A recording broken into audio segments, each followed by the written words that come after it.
Okay, so welcome to today's webinar, Understanding and Coping with Loneliness. My name's Lindsay. I'll be your moderator for this webinar. And in this session, we're going to cover the emotional and physical effects of loneliness, why it's so common, and how to recognize it in yourself and others. Natalia is going to leave you with compassionate, evidence-based strategies to reconnect both with yourself and with others. And you're going to walk away with a personal connection plan to help reduce loneliness and build meaningful support. We're really excited to have Natalia Andreev here. She's a clinical manager at Tava Health, and she's a licensed professional counselor, which is what makes her even more qualified to talk about this topic. So welcome, Natalia. A few Thank you, housekeeping Lindsay. Ah, a few housekeeping notes, and then I'm going to hand you guys off. So the first is that all of our guests are muted with cameras off. That's to ensure a smooth event and preserve audio quality. That means that questions, which are so encouraged, one of the best parts of these events, they should be asked via the Zoom chat function. Please ask these questions as they come to you. And when Natalia hits a breaking point, I will pop in with some of these so that they can be answered in the moment. Early in this presentation, Natalia is going to introduce polling questions, so make sure you have your phone out and handy so that you can scan the QR code to participate. And finally, yes, the session is going to be recorded and it should be in your inboxes by early next week. So with that, I think that's all from me. I'm gonna hand it off to Natalia. You can take it away. Thank you, Lindsay. And again, hello, everybody. Thank you for joining us today. And like Lindsay said, my name is Natalia, and I am beyond excited to spend the next hour here with you, exploring and guiding you through the topic. I guess that touches everybody on this call and every single one of us out there at some point of our life, which is loneliness. So we're going to take a closer look at what loneliness really is and is not. We're going to see how it really affects our not only our minds or our emotional states, but also our physical well-being. And most importantly, we're going to talk a little bit about what can we do about that. So as I was preparing for this webinar, I personally started reflecting on what loneliness meant to me. And I think that's something that I have thought about on and off for many, many years. And I do think all of us, again, think about this topic depending on where we're at in life and what it is we're going through. But I guess one of the earliest times that I was able to recall that I really paused to reflect on um, what it was is when I read the book called The Little Prince. I'm not sure if probably many people on this call read that book too. If you did not, I highly recommend. But there are just so many wonderful moments in that book that kind of made me realize how deeply connection with other humans or connection with ourselves just defines meaning in our lives. And I think that very early reflection, I was very young when I read that book, but it kind of stayed with me throughout my life and continues to shape how I think and how I perceive belonging, how I perceive isolation. So that was, again, my personal reflection, and I invite you all to reflect on some of the defining moments in your life when you had paused and thought about loneliness. But in today's presentation, as Lindsay already sort of mentioned, we are going to cover several things. We're going to talk about what loneliness is and is not. We're going to talk about some of the hidden risks of chronic loneliness. We're going to talk about how to go about recognizing loneliness in your daily life when it's maybe not very apparent, and definitely talk about some of the coping strategies and talk about the personal connection plan that could be a very, very useful resource. And hopefully we'll have some time for the Q&A at the end, but also again, we welcome questions throughout the webinar. You can throw them in the chat or use the question option in Zoom. As Lindsay also mentioned, we are going to use this polling tool. It's called Poll EV. Lindsay is going to drop the instructions in the chat as well for some of you if you need extra time to join. But in my opinion, it is easiest to join via text. You text my name, which is Natalia Andreev, to this number 22333. You will receive a confirmation text message and you will use that throughout the presentation. Or again, you can go into your browser, you can type in pollev.com again, enter my name and you can participate in various polls that way. So I'm going to keep this up for just another couple seconds, but again, Lindsay will post the instructions in a chat as well. So give people a chance to join, and then we're going to give it a try. So this is our first poll question. When you hear the word loneliness, what comes to your mind? Again, this is completely anonymous.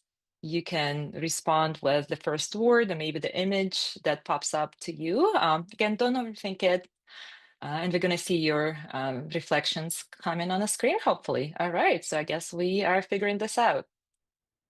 Okay, so we have isolation, sadness, despair, um, silos. Yeah, it looks like we have some common thread emerging between sadness and isolation, um, emptiness, being alone. And we are going to talk about loneliness and being alone. Yeah. Okay, so it looks like we have sort of the same theme here. Without connection, depression, definitely. Isolation and separation, sad. I think we are kind of evenly split between isolation and sadness. All right, I'm going to anxiety. Absolutely.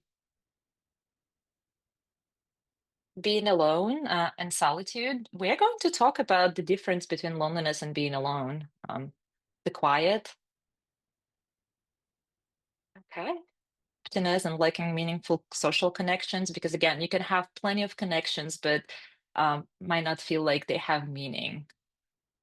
Emptiness, sadness. So we have, again, somewhat of a variety. Again, some of us think of words like sadness or image have images of sadness or feeling empty. Others think about anxiety and rejection. And for some people on the call, it may be associated with maybe more of like a calmness and tranquility and solitude, which actually could be a really good thing. But I think for the most part, the majority people on the call are associating the word loneliness with something not very desirable. Again, longing, like maybe longing for connection, longing to see somebody, to be next to somebody. Yeah, rest would be more of like a solitude, I guess, camp there, being alone, despair. Right. I really appreciate the engagement here.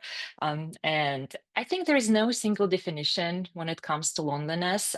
And I think this particular exercise and this particular reflection just reminds us that loneliness is sort of a very universal experience, but it looks and it feels very different for each of us, each one of us, depending also on where you are at life. So keeping those reflections in mind, so let's review what loneliness is and what it is not. So if you are to Google the word loneliness, you're going to probably come across the definition of being lonely means being without a company or being cut off from other people or feeling sad from being alone. So those are the definitions that popped up for me when I said, oh, what would Google say about loneliness? But I think like loneliness is definitely more than just being alone. So you can think about loneliness as a sort of an emotional and biological signal that tells us that something vital is missing in our connections. So again, you can definitely feel lonely in a crowded room. I certainly have that experience, and many people can probably relate. If you feel lonely in a crowded room, it means that you don't have anybody there to make you feel seen, to make you feel heard, to make you feel supported or understood. But when we talk about being alone, it's simply a physical state. And sometimes that's exactly what we need, and sometimes that's exactly something that we welcome in our lives. So again, continuing this thought about loneliness being a biological signal. So try to think about loneliness as in the same realm as your experience with hunger or your experience with thirst, right? So when your stomach growls, you know it is time to eat. So your body is giving you a signal. When your mouth starts feeling dry, you know it's again your body is telling you that you need water, you need hydration. So I guess it's in the same way when we feel lonely, it's our body sending us the signal that something is missing. And it's not just the emotion, it's sort of a biological alert system for you to pay attention to. So, and I think if you take that perspective on loneliness as the biological signal, it can help you remove the stigma because we do know that sometimes loneliness can be associated with um, a lot of stigma, depending, and again, on your experience, certain age groups. But if you, again, think about loneliness as a biological signal, you can say, well, I don't shame myself, or we don't shame other people when they feel hungry or when they feel thirsty, right? We just recognize that it's a normal human need and we need to satisfy that need. So loneliness, it's is the same thing, right? So loneliness is natural, it's a healthy signal that we do want and we crave connection. And we can also take it even a step further beyond just that need that needs to be met or needs to be satisfied. If you do a little research and you look back from the evolutionary perspective, just think about it being isolated from other people. And the word isolation came up so many times in the first poll that we just did. Isolation was very dangerous, right? So our ancestors depended on other people and groups of people to hunt, to gather food, and to protect one another. So being alone back in the day meant to be vulnerable, to be, almost like risking your life. And connection with other people quite literally meant being able to survive at the time. So that is why I think sometimes loneliness can feel so deep, it can feel so urgent and even painful, like physically painful, because it is so deep wired into our get bodies, our brains through our biology.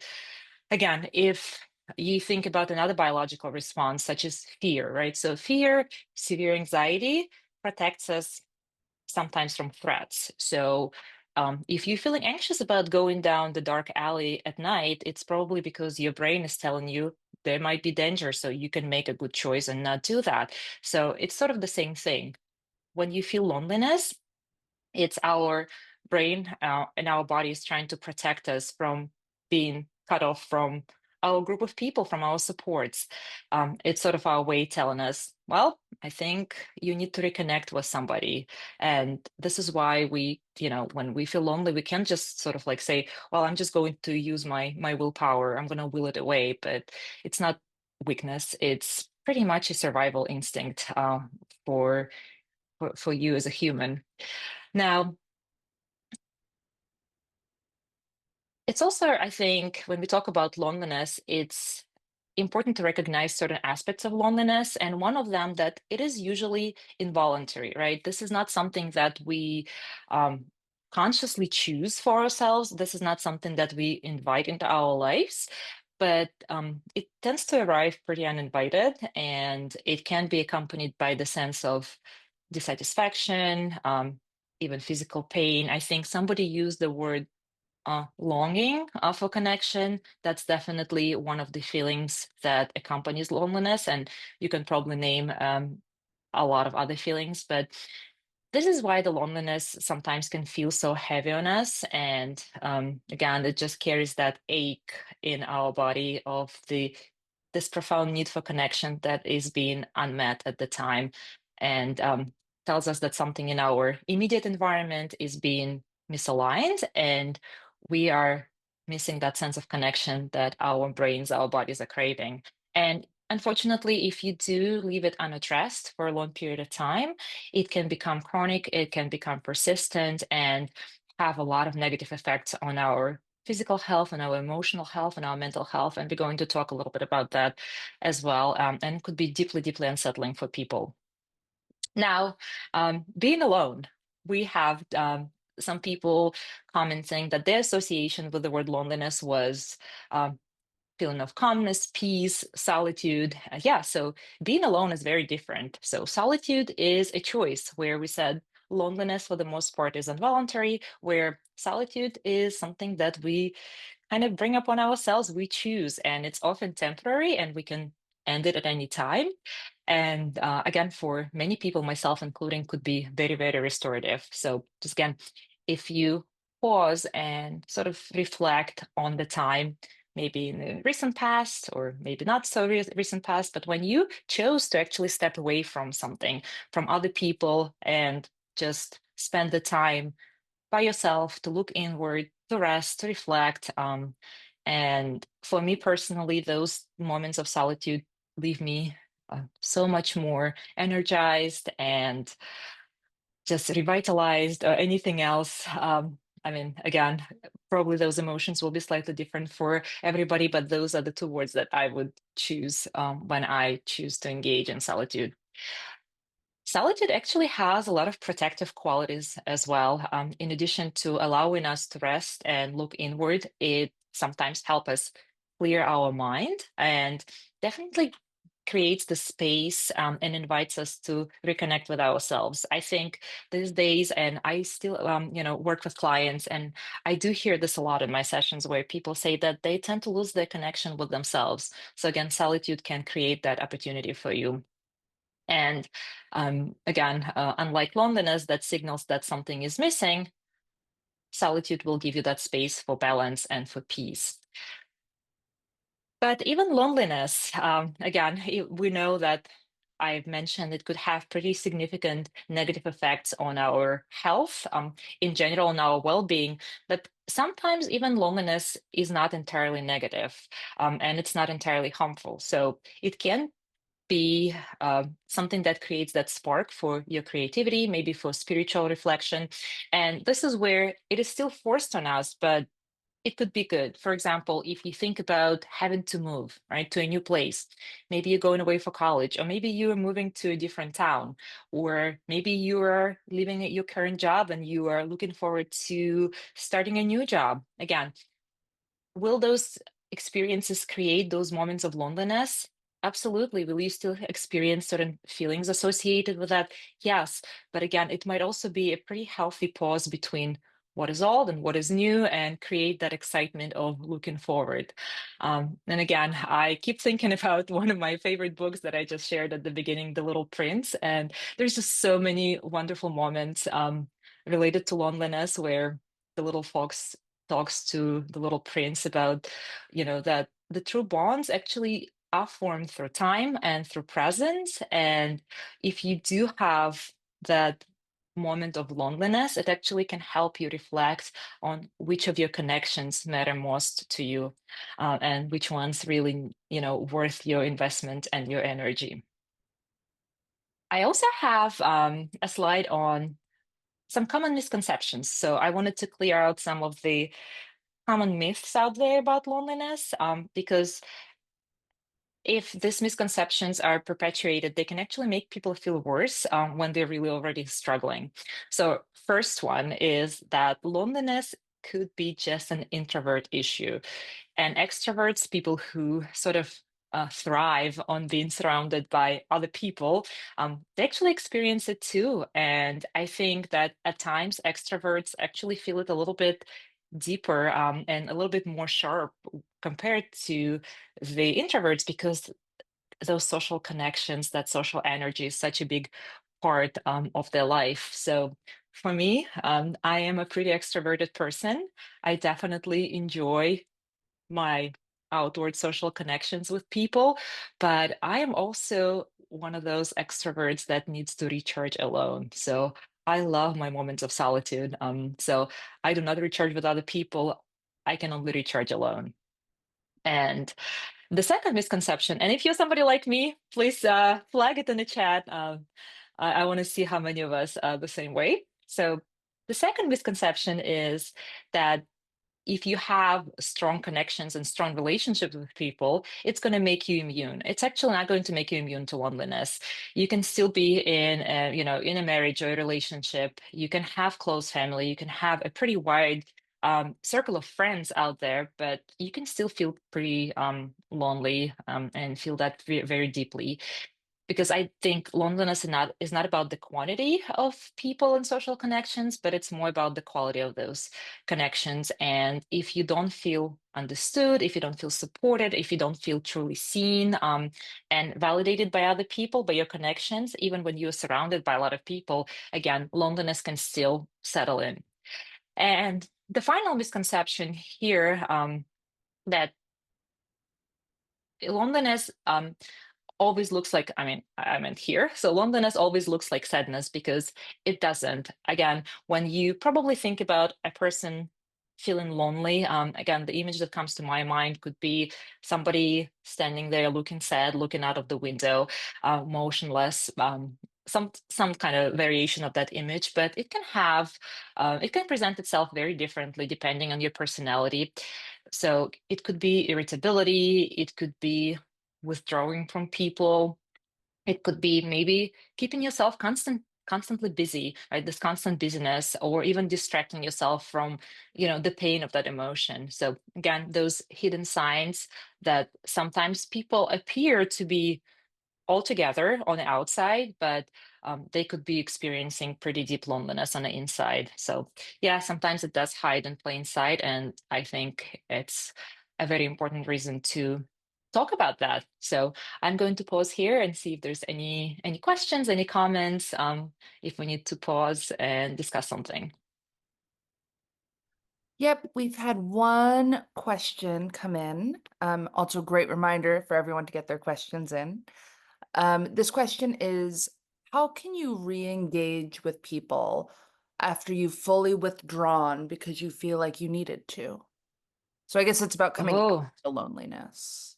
yeah, that's an amazing question because it kind of takes us from theory to practice. And if we could maybe wait a little bit, and we're going to talk about the practical strategies as how to connect or reconnect with people. So I hope I'll be able to answer it in just a little bit. Beautiful. Thank you. Thank you, Lindsay. So all right, so we've cleared up some of the myths around loneliness. We kind of looked a little bit at how it shows up in our lives, or it can show up. But I really wanted to spend a little bit of time looking into a little bit deeper, I guess, into why it feels the way it feels. And again, we're going to go back to biology and how our brains and our bodies respond to disconnection in a ways that actually can be measured and have been measured by researchers. So in this next segment, in this next section of our presentation, we are going to talk a little bit about the science behind loneliness and what it actually does to our health, to our physical health, to our emotional health, to our mental health. So again, if you kind of again close your eyes maybe and just think and try to imagine, or maybe you don't have to imagine that ache in your chest that you feel when you are being excluded or you feel like you are being left out.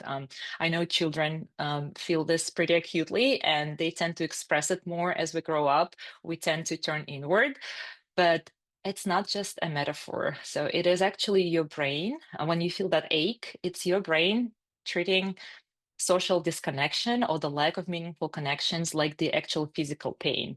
So if we look at some of the neuroscience, and I am very fascinated by the research on the human brain, so it does show us that the region of the human brain, it's called the dorsal anterior cingulate cortex, and it's kind of this part of the frontal cortex, a little bit deep inside.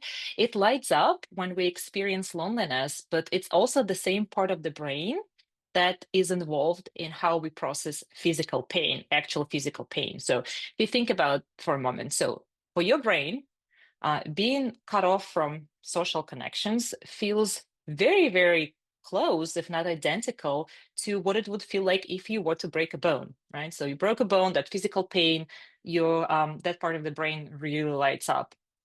You feel left out, the same part of the brain lights up. So it is sort of your built-in alarm system there. And it is designed, again, biologically, evolutionary, it designed and it evolved to push you back towards those social connections, towards the group. So you can survive and you can thrive. So again, such as when you feel pain, pain actually is a signal for you to seek medical attention. It motivates you to seek help or protect yourself from future injuries. When you feel social pain, it motivates us to either uh, seek out the connections or maybe to repair the connections that we already have. And when that loneliness becomes chronic, so when we leave it alone, when we mask it, when we again distract ourselves or engage in some unhealthy coping skills, it is not going to only reflect on your emotions. it is going to reshape your whole mental health, and makes you more, again, this is based on the research, makes you really vulnerable to developing clinical depression. It can increase or even jumpstart the anxiety. And for older adults, it can accelerate the cognitive decline. So again, loneliness is not just in your head. It's not just that emotional concept. It has been proven to be pretty much a whole body experience that is, again, deeply, deeply rooted in our biology. So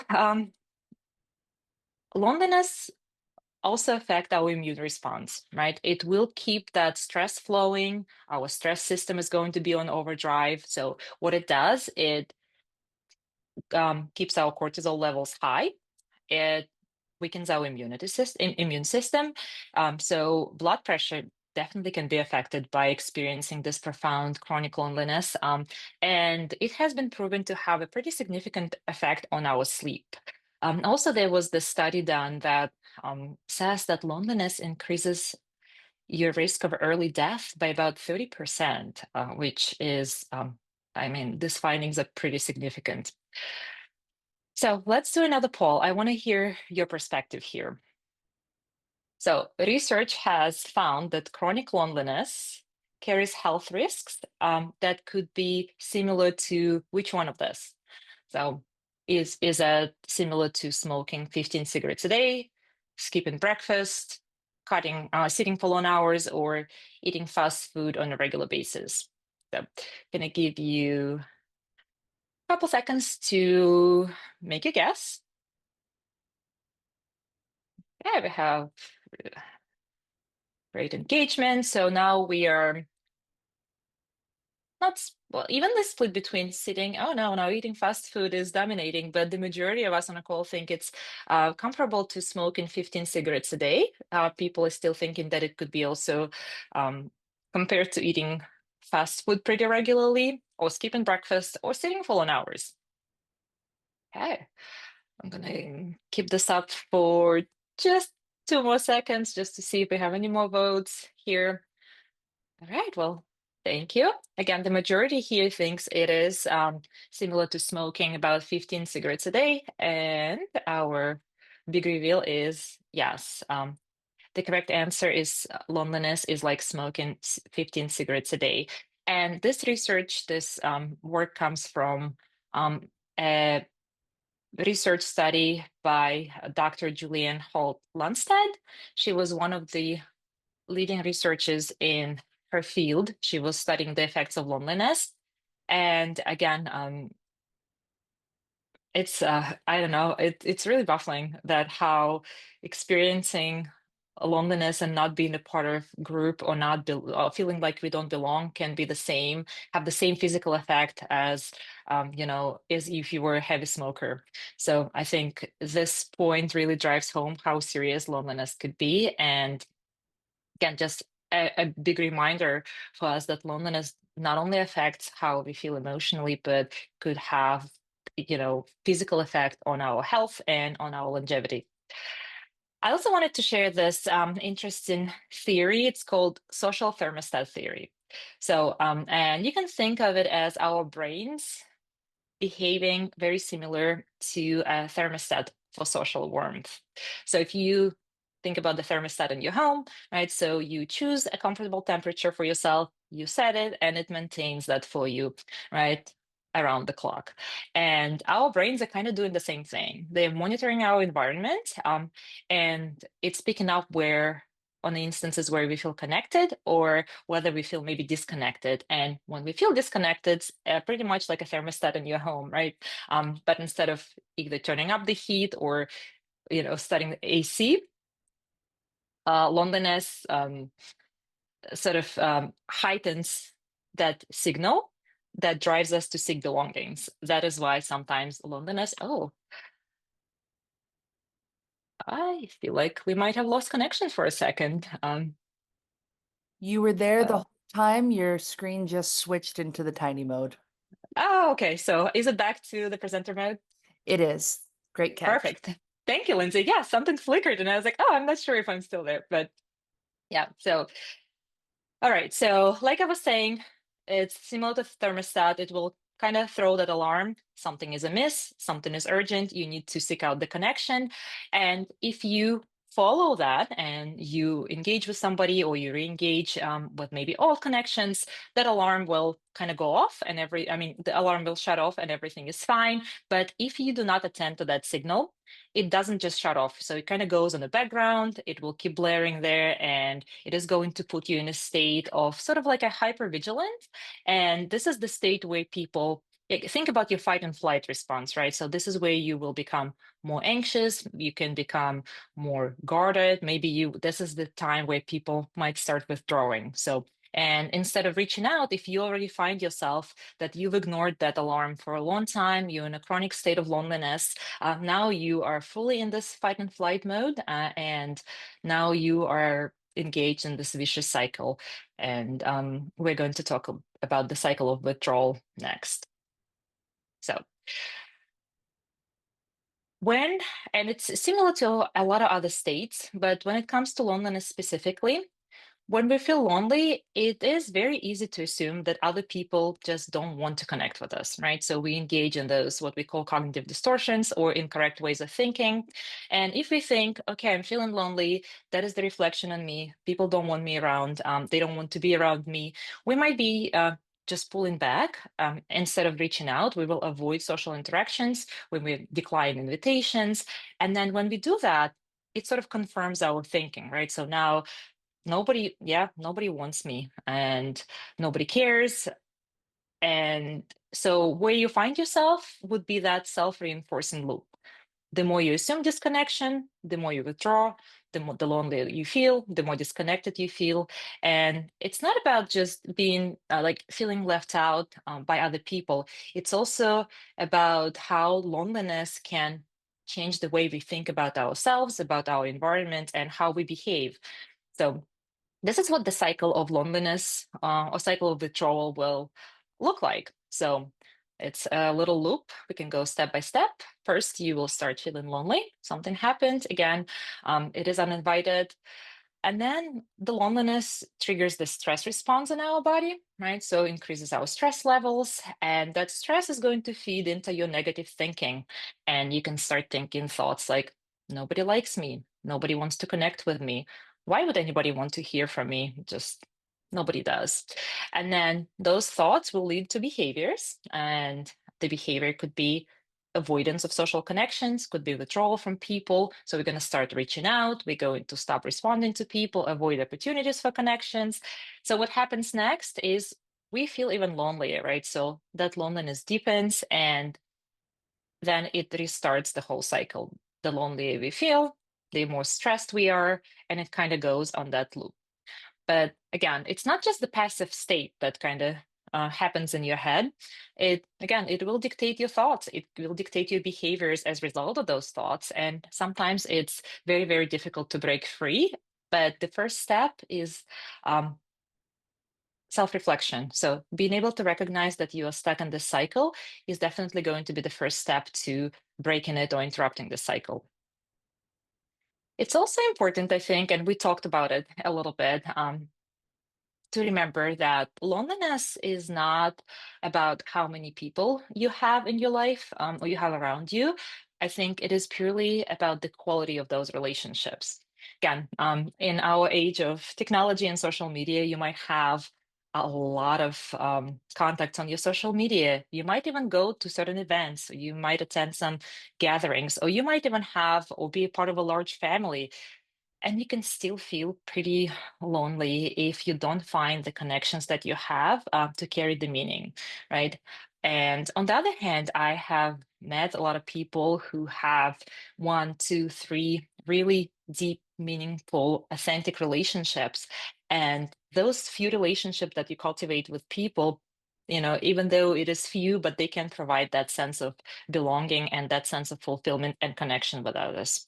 So I think instead of chasing quantity, like more friends, more followers, more acquaintances, just more being out there sometimes, it's not going to solve your loneliness, right? So what matters is the connections that you have that will allow you to feel truly seen, to feel heard, to feel valued, and, fill in the blank what is meaningful for you.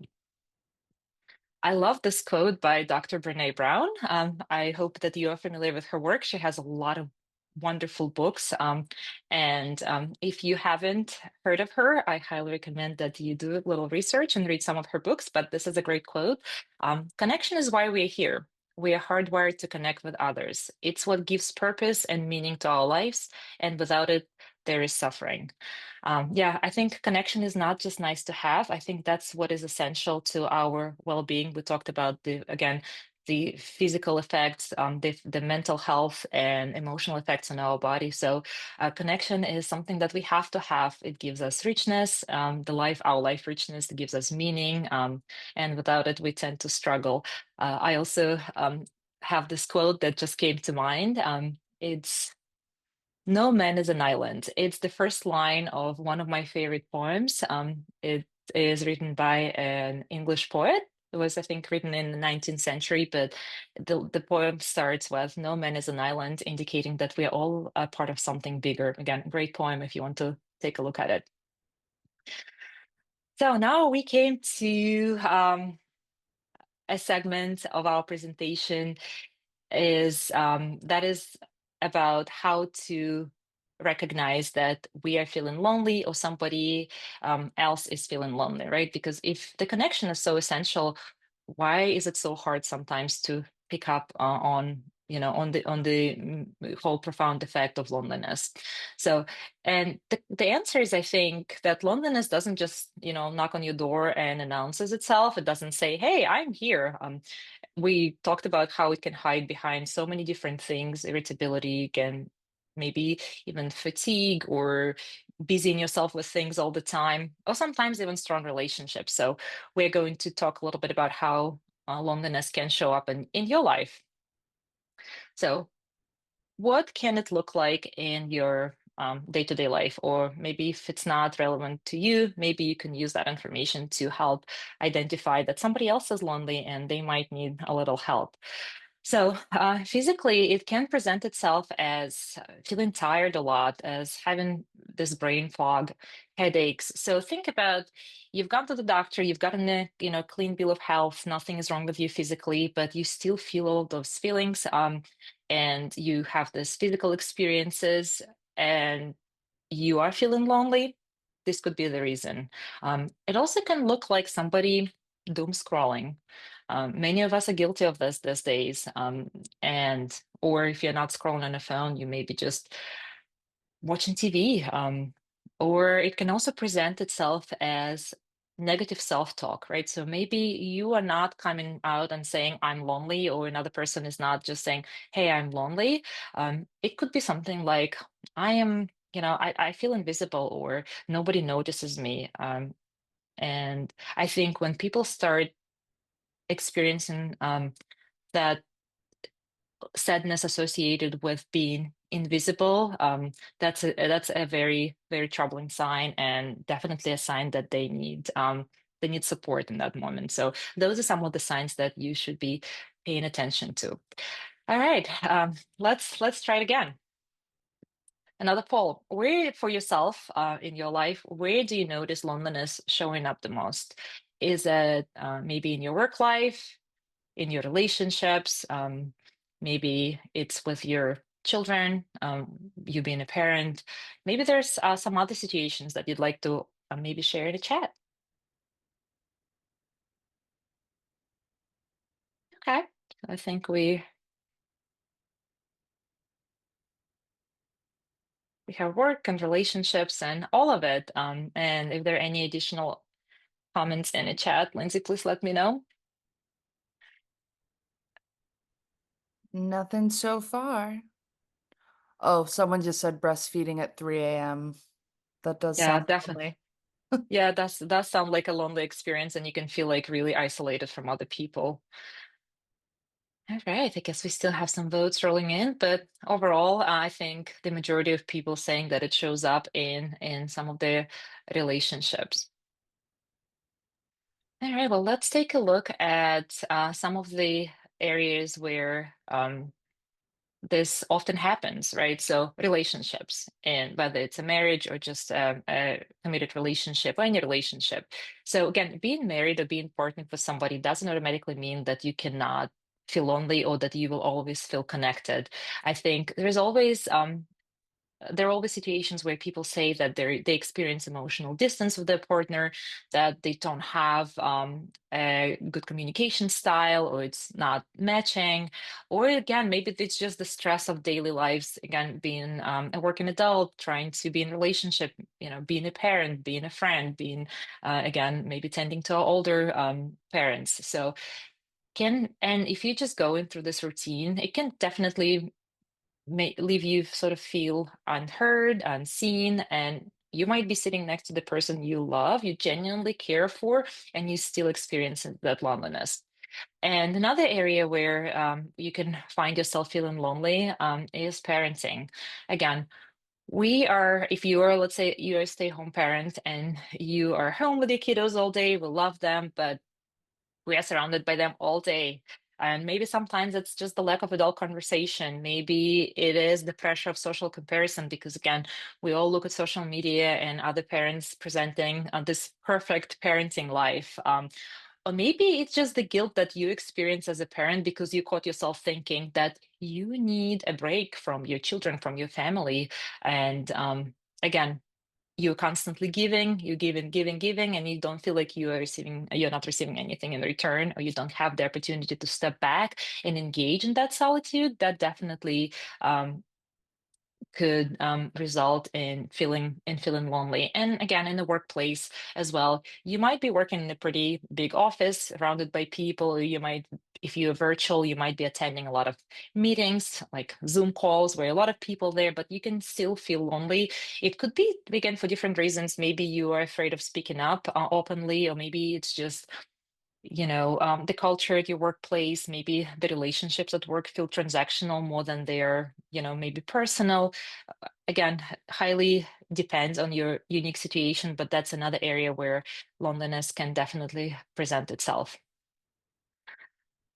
And finally, this is where we're going to head next. We're going to talk about some of the practical strategies for coping with loneliness.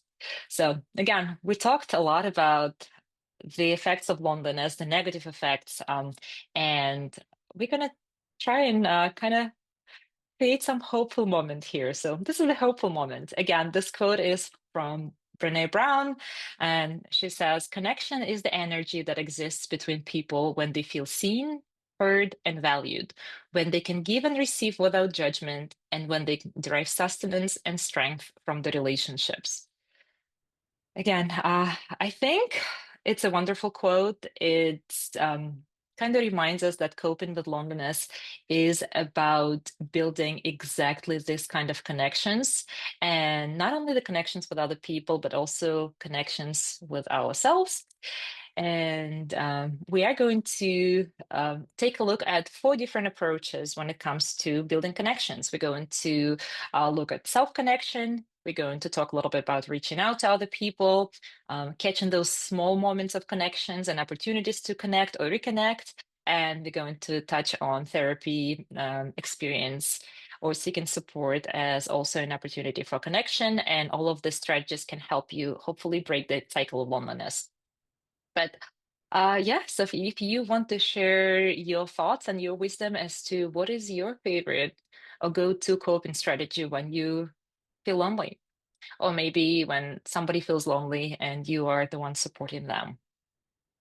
Again, no right or wrong answers here, just your personal life experience that makes it really valuable. Painting, yes, creative outlets. Yeah, again, you're looking for connection with a friend, you're watching a comfort movie, making plans, absolutely. Oh, nature could be so healing.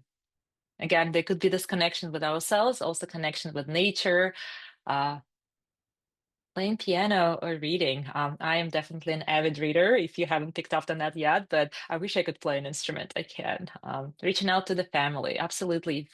I'm glad to hear that people have those meaningful relationships with their family members. Music, singing, playing. Again, family, going outside, prayer. Again, those spiritual connections are very important as well. Yeah, cocktails in moderation. Absolutely. We have a Laughing. couple in the chat as well. We have comfort food and positive affirmations. Yes, both are valid, but like with cocktails, comfort food, again, if it's just a comforting meal that you have once in a while, definitely could be a great strategy, but we also don't want to overuse it. Volunteering, absolutely. Finding connection with other people and giving back outside, hiking, spending, oh, pets. Yes, I have a dog and she's definitely my source of comfort.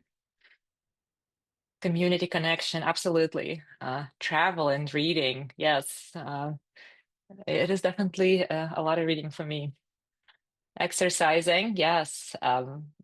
Walks, cooking, yes. I am now exploring sourdough bread baking. Video games, yeah. Yeah, doing something nice for somebody that you're missing. Attending a training that is inspirational. Absolutely. You can attend a class or a workshop just to create those maybe new connections. Cleaning, yes, your house will thank you. Yeah, kittens. Coaching a sports team, again, another community social connection. Mindfulness, absolutely. Mindfulness, yoga, helping others, exercising.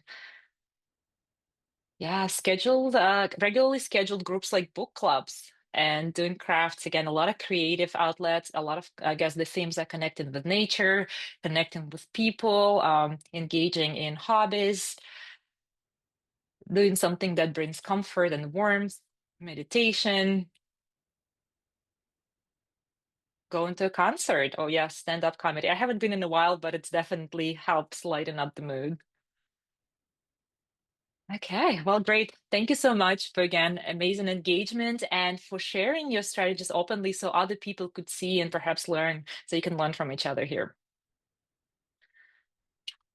Okay, so let's talk about maybe in a second we're going to talk about breaking the cycle of connection, but let's start with self-connection. So what does it mean? So self-connection means turning inward with compassion and really, really pausing to attend to your own needs. Connecting with yourself can help reduce that stress, that anxiety, that desperation for craving that external validation, and sometimes makes us more open to pursue really deeper, genuine relationship and meaningful, authentic relationship with people. And I am a big proponent as to self-connection is where we all need to begin, right? So look inward first.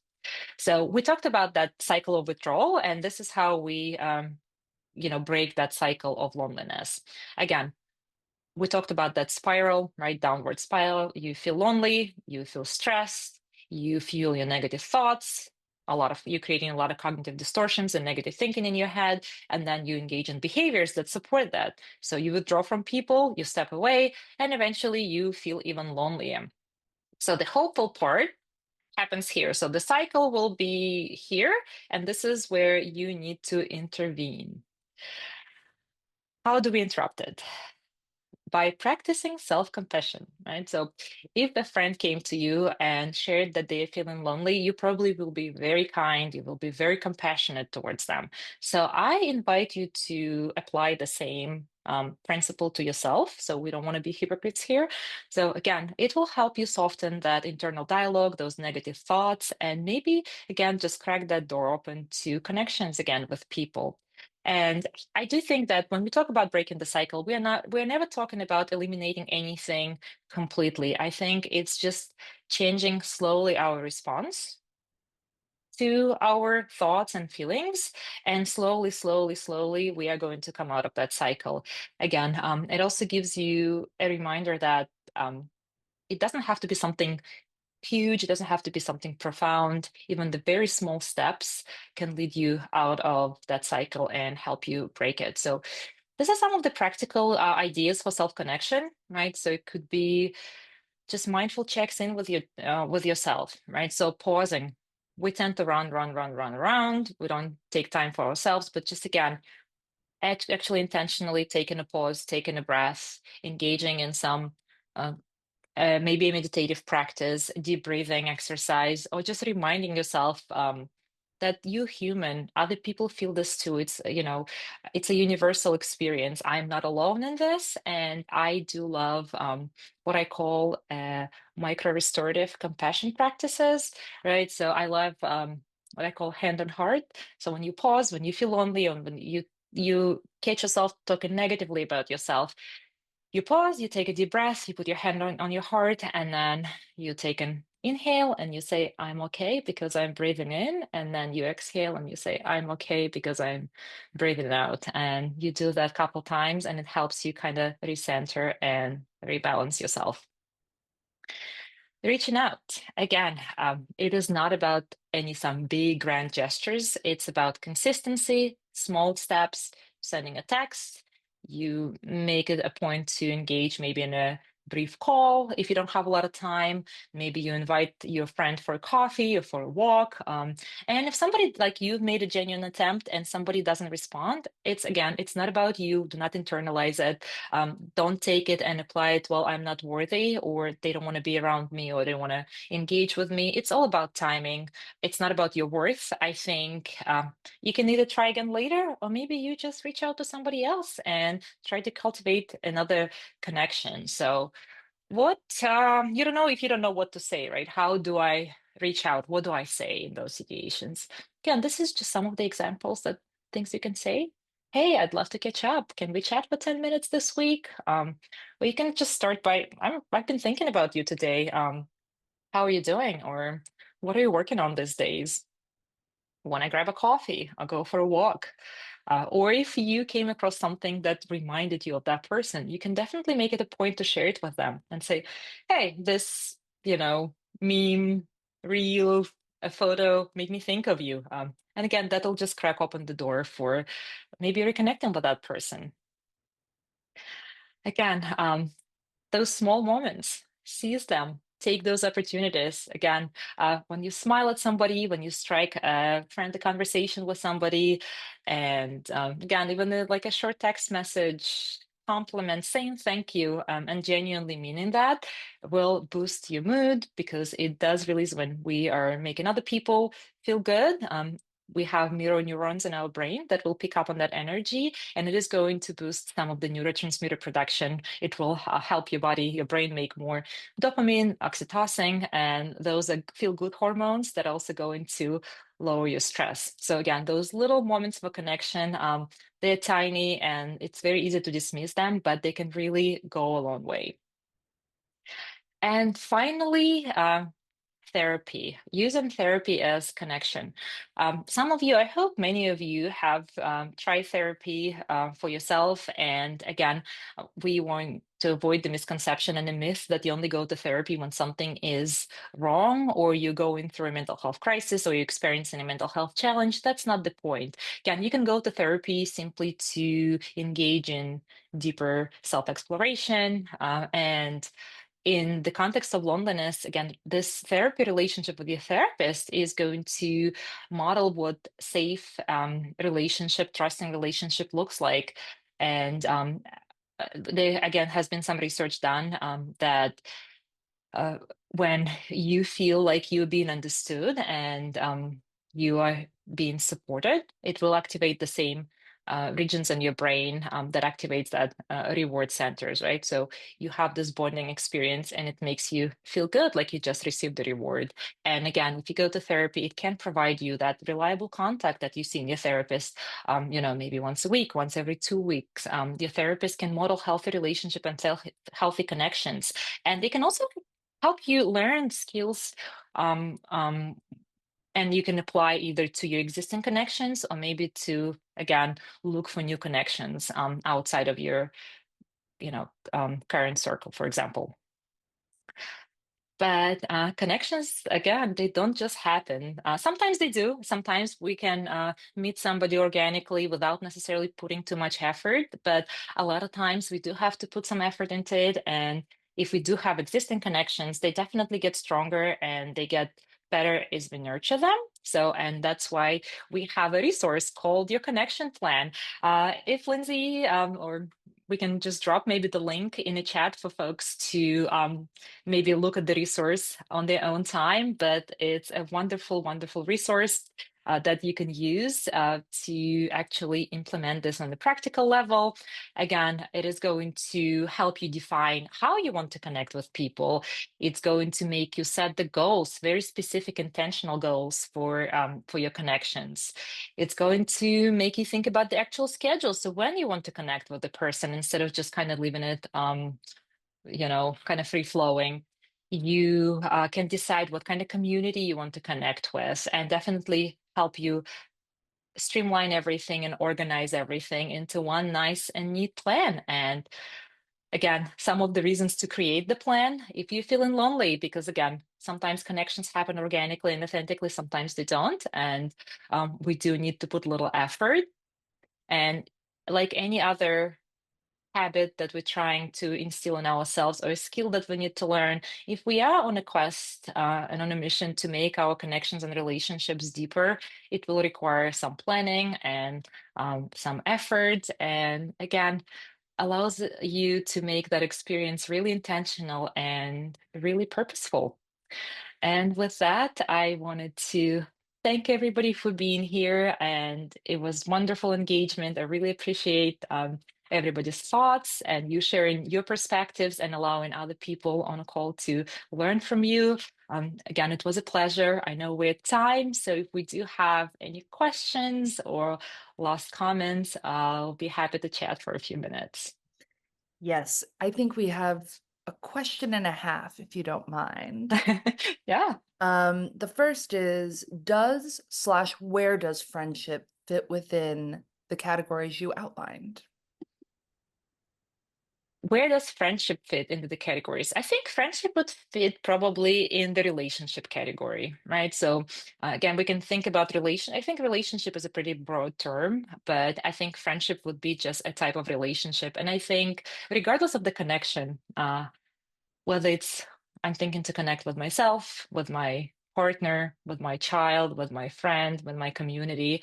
I think the principle and the mechanism and the intention is going to be pretty much the same, right? So the approach we take is probably going to be slightly different depending on the relationship, but overall, the process is going to be the same. Great. And then the other thing I just wanted to flag is that there was a lot of conversation in the chat around loneliness as a result of children leaving the nest. So my question is, do you have Mm. any advice there? Because there is a good back and forth there for about half the presentation. Yeah, so that's the stage of life that people face where all of a sudden you had a full house and you were busy, and then you blink and your kids are going off to college. I know mine will be going off to college in less than 2 years. So, but yeah, I think this is where we need to really start with that self-reflection and get in touch with ourselves because a lot of times as parents, we naturally, right? So we pay a lot of attention to our children, right? So it's a lot about our children, and sometimes we forget about ourselves, like what it is that of true interest to us. What are some of the things that I used to be passionate about, right? What are some of the things I used to do, or maybe wanted to do, but never had time because we had the school and the sports and just family life. And now we do have this time. So I think stepping back, reflecting on that, of who am I outside of being a parent, is a great starting point. But it can definitely feel uncomfortable, and you will experience all of the emotions associated with loneliness.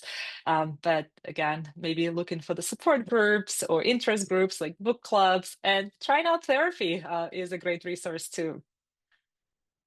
Beautiful. Natalia, this was so great. Thank you. You had my attention the entire time. It was so good. I learned a lot. I want to say thank you to everyone who joined us today. And we hope to see you on future Tava webinars. So with that, see you on the next one. Thanks, Thank y'all. you. Bye.